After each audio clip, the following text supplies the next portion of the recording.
Salmo 21, versículos 1 al 7. El rey se alegra en tu poder, oh Jehová, y en tu salvación, ¿cómo se goza?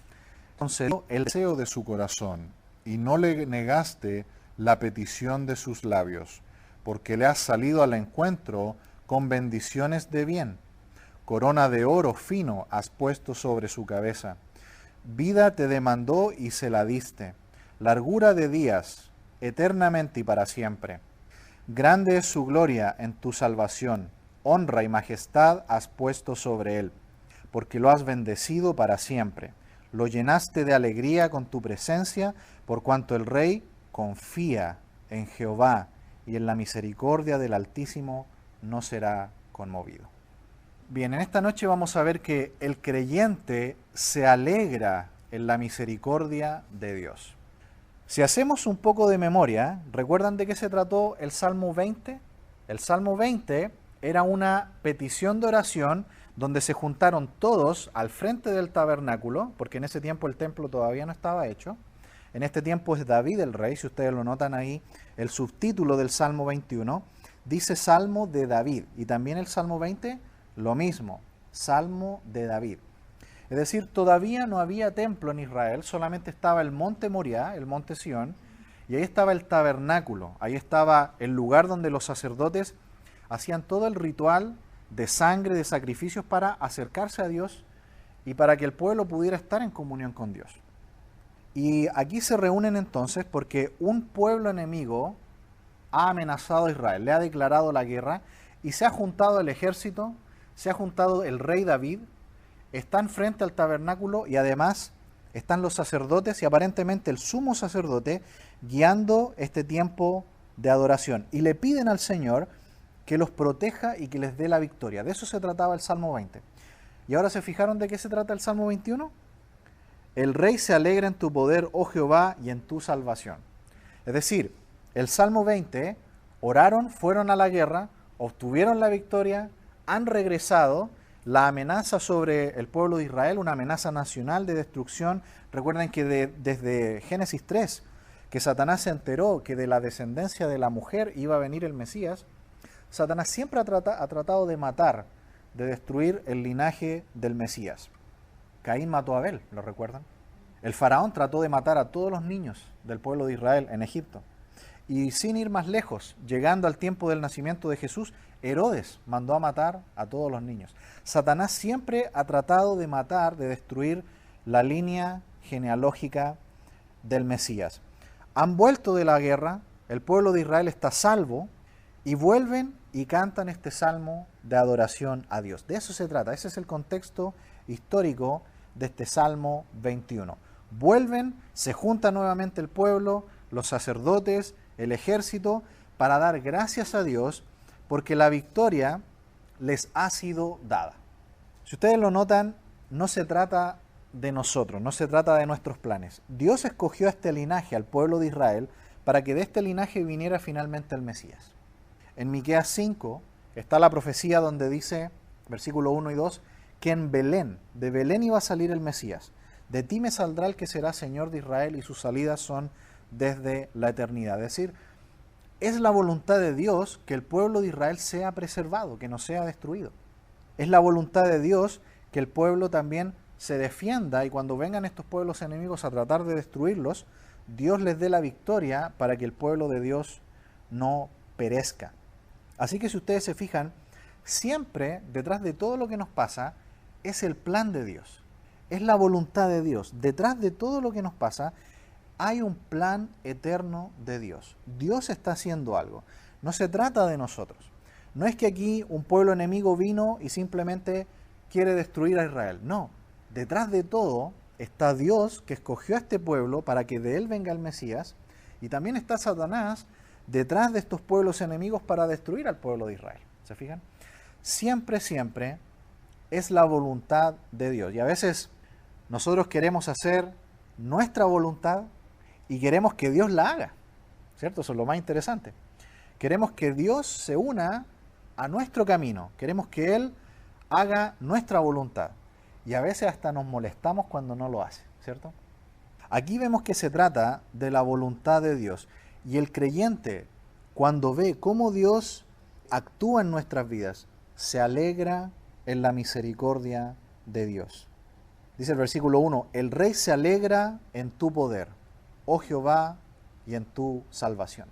Lo primero que dice, luego de que Dios les defendió, les protegió y salieron adelante y vencieron en esta batalla. El rey se alegra en tu poder. Aquí aparentemente es el pueblo que está dando una expresión de esto. Está diciéndole a Dios, nuestro rey se goza por la victoria porque tú, Señor, nos concediste la victoria que te pedimos en el Salmo anterior. Dice ahí el Salmo 20, versículo 1, Jehová te oiga en el día del conflicto. El nombre del Dios de Jacob te defienda. Te envía ayuda desde el santuario y desde Sión te sostenga. El versículo 5, nosotros nos alegraremos en tu salvación. ¿Se fija que el verbo está en futuro? Nos alegraremos en tu salvación y alzaremos pendón en el nombre de nuestro Dios. Conceda Jehová tus peticiones. ¿Y ahora cómo está el verbo? En presente. Es decir, anteriormente le habían pedido, Señor, ayúdanos en esta batalla, protege a nuestro ejército, protege a nuestro pueblo, que no seamos atacados por este enemigo y seamos destruidos. Han vuelto, han vencido, y el pueblo dice, nuestro rey se alegra en tu poder, oh Jehová. De alguna manera, es el plan de Dios.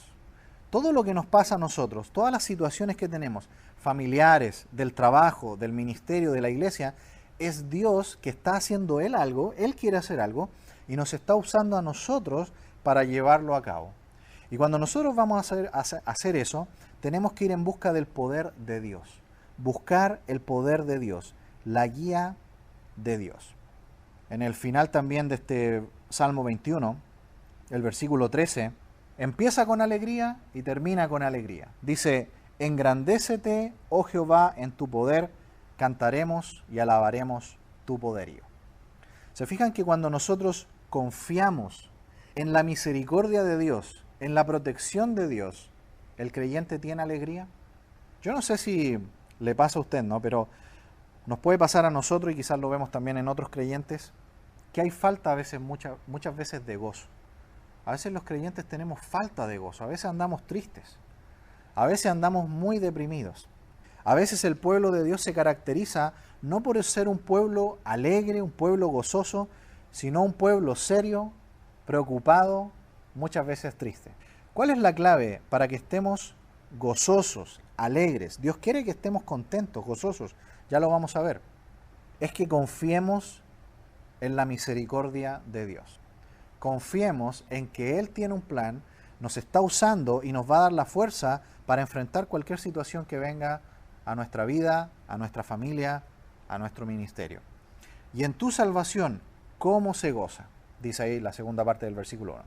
Aquí vemos que la liberación del peligro es por lo cual ellos se gozan.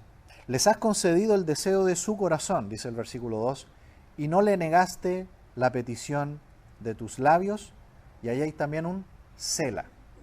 Lo primero que dice el versículo 2 es, le has concedido el deseo de su corazón. El deseo de su corazón está ahí en los versículos del 1 al 4 de este Salmo 20. Ya leímos los dos primeros versículos. Recordemos el 3 y el 4 del Salmo 20. Dice el versículo 3, haga memoria de todas tus ofrendas y acepte tu holocausto. Te dé conforme al deseo de tu corazón y cumpla todo tu consejo. ¿Qué hizo el pueblo de Israel? Antes de salir a la guerra, ofrecieron un sacrificio de holocausto. Si usted estudia el sacrificio de holocausto en el libro de Levítico, se va a dar cuenta que quemar el becerro completo, el animal completo en este sacrificio de holocausto, era un sacrificio de expiación de pecado. Es decir, el pueblo antes de salir a la guerra, el ejército antes de salir a enfrentar al enemigo, hicieron una ofrenda de perdón de pecados. Y hoy es lo mismo. Nosotros tenemos que mantener nuestra vida separada del pecado. Tenemos que mantener limpia nuestra vida. Y hoy día no tenemos que hacer sacrificios de animales. Tenemos al Señor Jesucristo que derramó su sangre en la cruz y lo único que tenemos que ir es en confesión y arrepentimiento delante de Él para estar a cuenta, para estar limpio, en plena comunión con Él. Porque, hermanos amados, en pecado el Señor nunca nos va a bendecir. Siempre tenemos que estar limpiando nuestra vida. Dice 1 de Juan capítulo 1.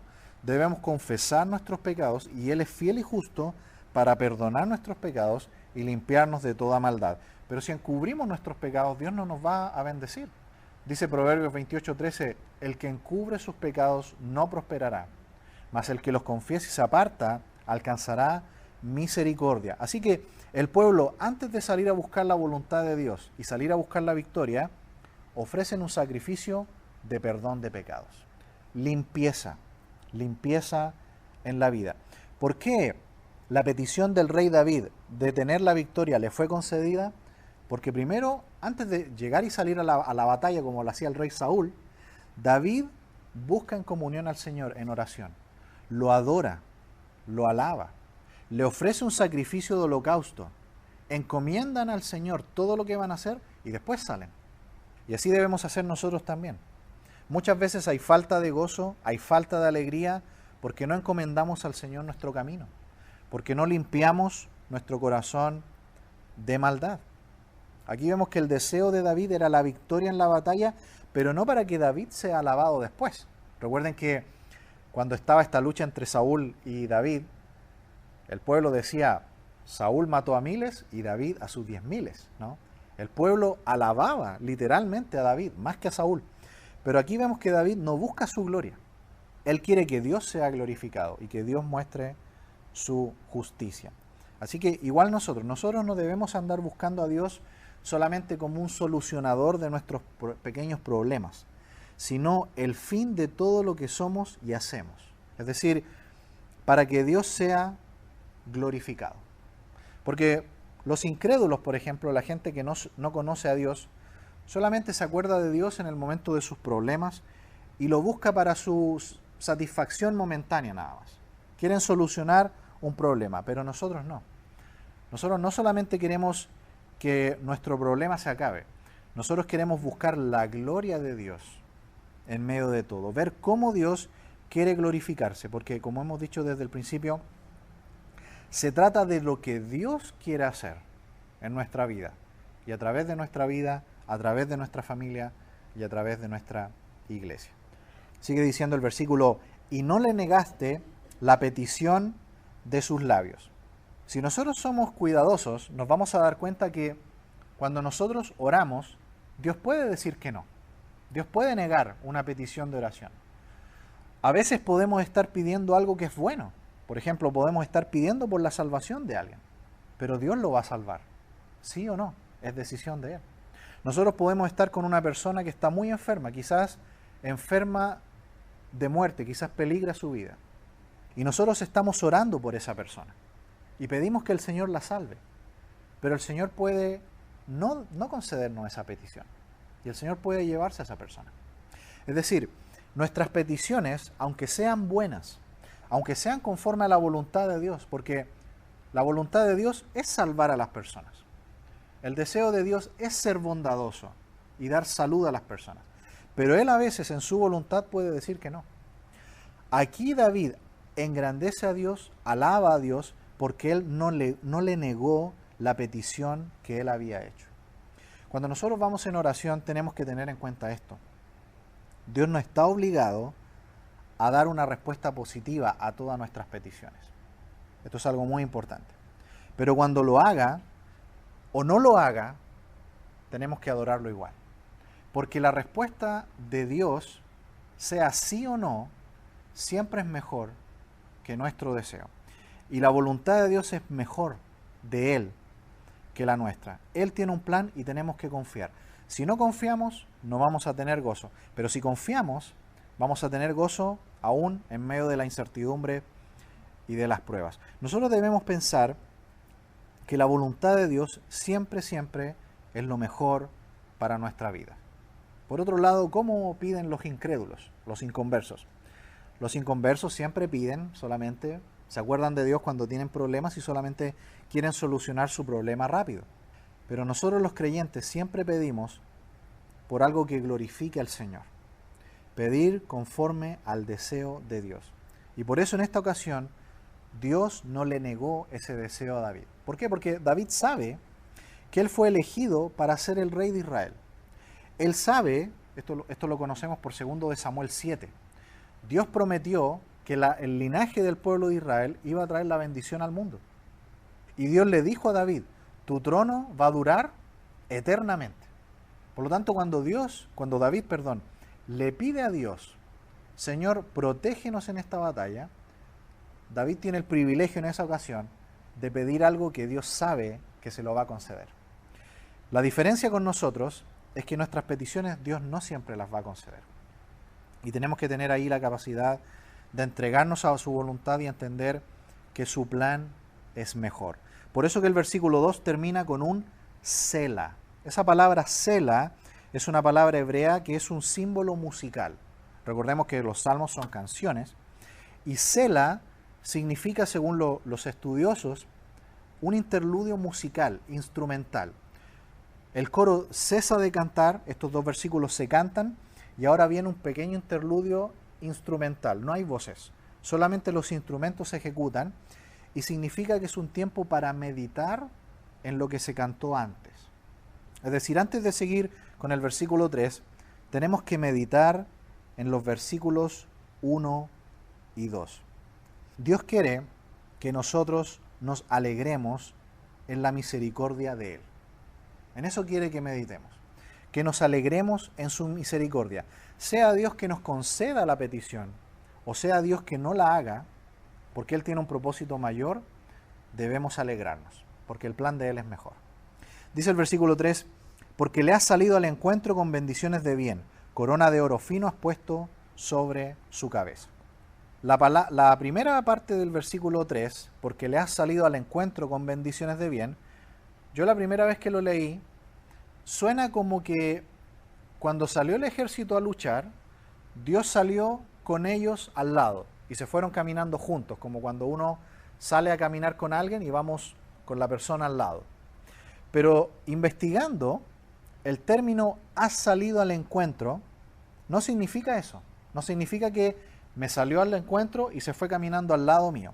Significa salió antes que yo, va adelante mío para asegurar la victoria. Eso significa salir al encuentro. Cuando Dios sale al encuentro con David, no sale junto con él, sino que salió antes y preparó el camino y ya le ha dado la victoria. En el comentario clásico de Albert Barnes, él dice justamente eso. Salir al encuentro significa salir delante de él y anticipadamente antes que él. Hermanos amados, cuando nosotros le pedimos algo al Señor, tenemos que tener claro eso también. El Señor no viene atrasado ni está al lado de nosotros, Él está ya adelante. Él sabe lo que va a hacer, Él tiene ya todo preparado y Él ya tiene todo decidido. Lo que nosotros tenemos que hacer es confiar en Él y alegrarnos en su misericordia. El Señor tiene unos pensamientos que son superiores a los nuestros. Están arriba de nosotros y Él está mucho más adelante. Por lo tanto, la idea es que no son nuestros deseos, sino los deseos de Dios. Y Él quiere usarnos a nosotros para llevarlo a cabo. Así que todo lo que nos pasa es algo que Dios permite para su gloria, y lo que nosotros tenemos que decidir en el día de hoy es si nos vamos a unir a Dios o si nos vamos a rebelar a Él y vamos a hacer nuestra voluntad. Si volvemos ahí en el Salmo 17, mire el Salmo 17, versículo 3. Dice, tú has probado mi corazón, me has visitado de noche, me has puesto a prueba y nada inicuo hallaste, he resuelto que mi boca no haga transgresión. Ahí está la misma idea. Has salido a mi encuentro, me has visitado de noche. Es decir, Dios está adelantado, Él no está atrasado. Él no desconoce la situación por la cual nosotros estamos pidiendo. Él no desconoce la dificultad o la prueba que estamos pasando. Él la sabe perfecto y Él está adelantado. Él no está atrasado. Él no es que se le olvidan las cosas, no. Él todo lo sabe y lo que nosotros tenemos que hacer es confiar en su misericordia. Así que para que estemos seguros de que Dios va delante de nosotros y que estamos actuando según su voluntad, debemos estar seguros de que nuestro corazón es recto delante de Él. Si nuestro corazón está aprobado, si nuestros labios están limpios, Solamente así, dice aquí la Biblia, que Dios le concedió a David su petición. Corona de oro fino has puesto sobre su cabeza. Esta última parte del versículo 3 no quita que la idea sea que a David se le colocó su corona de rey. Pero es muy probable también que por ser este un poema y estar en un lenguaje poético, significa la corona de victoria. Es decir, Dios le dio a David por todo esto, por presentarse al Señor en comunión, por haber ofrecido un sacrificio de holocausto, de expiación de pecado, y por haber confiado en Dios para la victoria, Dios le dio una corona de victoria. Nosotros no tuvimos que llevar una corona de espinas, como el Señor Jesús, ¿no? Él llevó la corona de espinas para que nosotros un día, dice Apocalipsis 4, vamos a recibir una corona de victoria, pero no por una batalla que nosotros hayamos luchado. Nuestra salvación es algo que Él ganó en la cruz y nosotros por pura misericordia vamos a recibir esa corona. Y dice el libro de Apocalipsis capítulo 4 y capítulo 5 que al final esa corona se la vamos a entregar al Señor en alabanza. Dice el versículo 4, vida te demandó y se la diste, largura de días eternamente y para siempre. Aquí el pueblo está alabando a Dios, engrandeciendo a Dios, porque Dios le concedió al rey no morir en la batalla, sino defender a su pueblo y protegerlo con su vida en batalla. Es maravilloso porque el domingo estuvimos leyendo la genealogía de David, ¿recuerdan? La genealogía ahí en el libro de Mateo, capítulo 1. Y vimos que ahí está David en la genealogía del Señor Jesucristo. Preservó su vida en todas estas batallas. Y gracias a que el Señor preservó su vida, Dios preservó el linaje del Señor Jesucristo. Porque Él sabe, David mismo sabe, que su linaje iba a durar para siempre. No en Él, sino en su descendiente, el Mesías, el Señor Jesucristo. En 2 de Samuel 7:29 dice, ten ahora a bien bendecir la casa de tu siervo, para que permanezca perpetuamente delante de ti, porque tú, Jehová Dios, lo has dicho, y con tu bendición será bendita la casa de tu siervo para siempre. Hasta ahí la lectura. O sea, este versículo, cuando David dice que su trono tiene largura de días eternamente y para siempre, tiene su completo cumplimiento en Cristo y en nosotros también, la iglesia, porque nosotros vamos a reinar juntamente con Cristo para siempre. Hasta aquí todo esto, hermanos amados, debe producir alegría, porque todo esto es de la misericordia de Dios. Aquí también en el Salmo 61, miremos Salmo 61, versículo 5. Dice, porque tú, oh Dios, has oído mis votos, me has dado la heredad de los que temen tu nombre. Días sobre días añadirás al rey. Sus años serán como generación y generación. Estará para siempre delante de Dios. Prepara misericordia y verdad para que lo conserve. ¿En qué se alegra David de que su trono va a durar para siempre? En la misericordia de Dios. Por eso, volviendo al Salmo 21, versículo 5, dice, grande es su gloria en tu salvación, honra y majestad has puesto sobre él. Grande es su gloria en tu salvación. Es decir, sin la gloria de Dios en la vida del rey David, no hay ninguna gloria. Se fijan que no es la gloria en sí misma de David, sino que es solamente un reflejo de la gloria de Dios. Y el Señor quiere eso, que nosotros le glorifiquemos, que nosotros seamos simplemente un espejo de su gloria. David no roba la gloria a Dios. David quiere reflejar la gloria de Dios en su salvación. Y nosotros como iglesia también tenemos que hacer eso. Tenemos que mostrar al mundo la salvación de Dios, reflejar la gloria de Dios en salvación para ellos. Honra y majestad has puesto sobre él. ¿Notan que esto es una decisión de Dios? Y que cuando alguien se une al plan de Dios como David aquí, lo obedece, se somete a Dios en las pruebas y no se rebela en medio de la parte difícil de la vida, lo exalta incluso porque Dios bendice a sus hijos cuando son obedientes. Verso 6, porque lo has bendecido para siempre y lo llenaste de alegría con tu presencia. Porque lo has bendecido para siempre. Una bendición eterna porque David es un hijo de Dios. Esto lo estudiamos en Romanos capítulo 4. Recuerdan cuando el apóstol Pablo explica la fe lo hace con dos personajes del Antiguo Testamento, Abraham y David. Y dice el versículo 4 de Romanos 4, pero al que obra no se le cuenta el salario como gracia, sino como deuda. Es decir, las personas que se tratan de salvar por obras, como los religiosos, la gente que que dice yo soy bueno y por eso voy a ir al cielo, en el fondo no está acumulando gracia, está acumulando deuda, está acumulando ira de Dios para el día del juicio, porque Él se quiere salvar por sí mismo, no quiere ir a la sangre de Cristo. Pero el versículo 5 dice, mas al que no obra, sino cree en aquel que justifica al impío, su fe le es contada por justicia. Como también David habla de la bienaventuranza del hombre a quien Dios atribuye justicia sin obras, diciendo, bienaventurados aquellos cuyas iniquidades son perdonadas y cuyos pecados son cubiertos. Bienaventurado el varón a quien el Señor no inculpa de pecado. ¿El Señor lo ha bendecido para siempre? Sí, porque David allá en el Antiguo Testamento creyó en Dios por la fe y fue salvo por la fe. Y por eso Él es bendito para siempre. Y nosotros también tenemos una bendición eterna. Y en esa bendición, ¿qué dice? Lo llenaste de alegría con tu presencia. Es decir, la vida del creyente debe ser una vida de alegría, de gozo. ¿Por qué muchas veces no tenemos gozo y alegría en nuestra vida cristiana? Porque no estamos alegrándonos, confiando en la misericordia de Dios. Por la misericordia de Dios es que estamos vivos hoy. Podemos caminar, podemos ver, podemos sentir, podemos tener a nuestra familia, podemos tener los alimentos, podemos tener un techo. Tenemos tantas bendiciones y en esas misericordias de Dios es que debemos alegrarnos.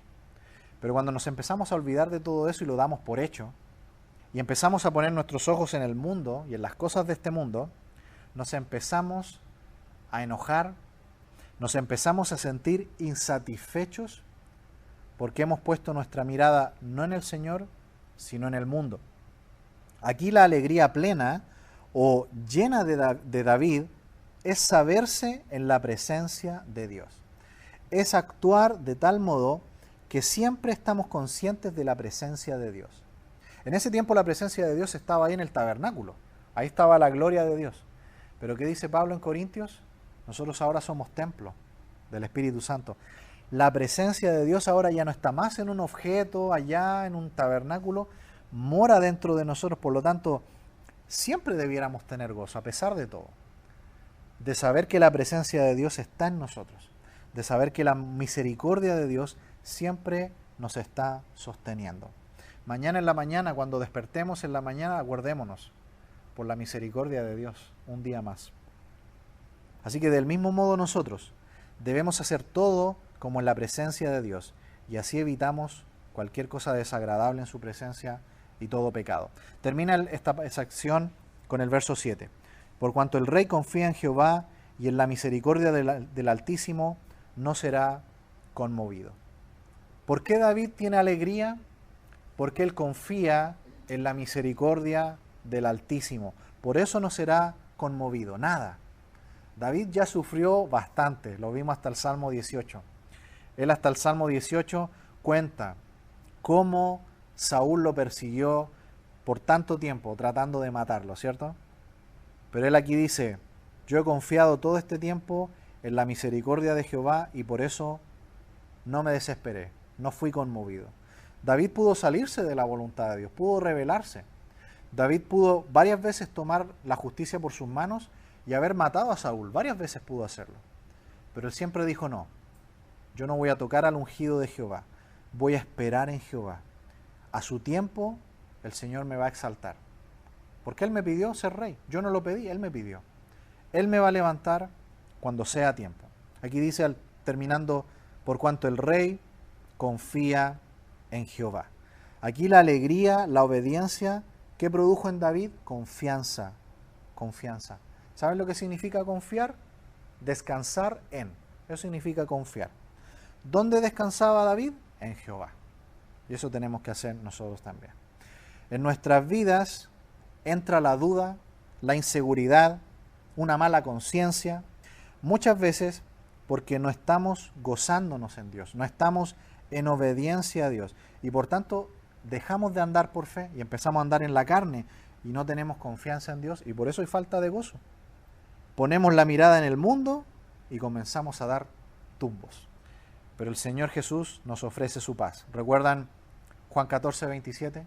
Jesús dijo, la paz os dejo, mi paz os doy, y no la doy como el mundo la da, no se turbe vuestro corazón, ni tengan miedo.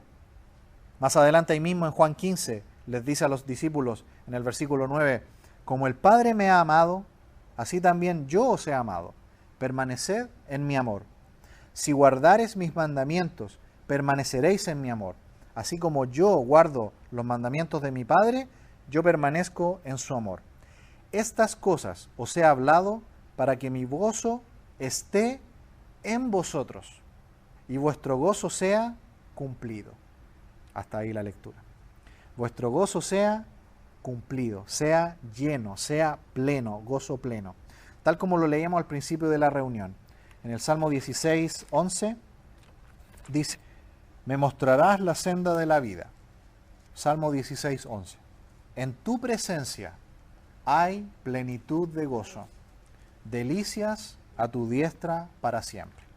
¿Dónde está el gozo? En la presencia de Dios. Y Él vive en nosotros. Así que siempre debiéramos estar con gozo. Él vive en nosotros.